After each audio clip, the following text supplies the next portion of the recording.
written outputs lang gamit. Napod siya gamit po ang rubric sa oral presentations, sa napay mga group tasks, mga performances, projects, self-assessment, peer assessments.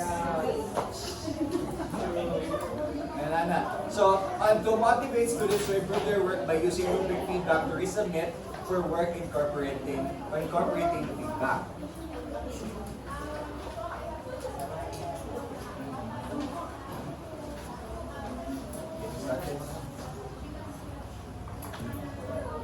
So, to continue, we have Mr. Adrian Casha.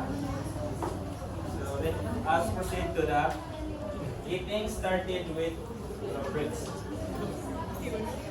So the first is start small. So begin by creating a single rubrics for one assignment in a semester.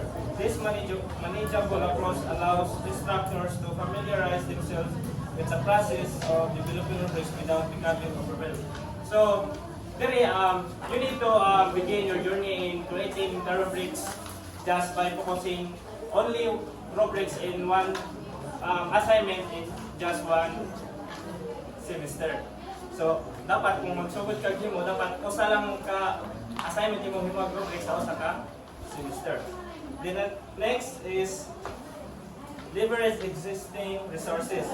Seek out rubrics created by colleagues or available online for similar assignments.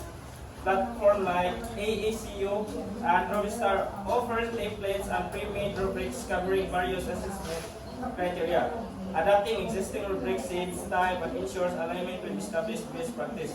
So, dapat you need to seek input or resources from your co-teachers or assistant teacher para to gather or mangutan na sa ila if nana ba sila kanang nahuman nga rubrics that kanang similar sa imong assignment kay mo ang rubrics or kanang i-adapt mo ang mga existing rubrics provided by the AACU or sa akong research is like OER or Open Educational Resources able to assess students' original work. Then when you send through sa tools like Robistar.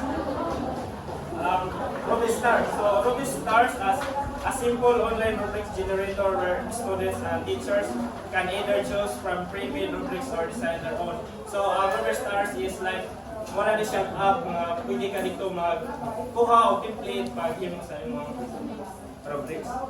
Then the third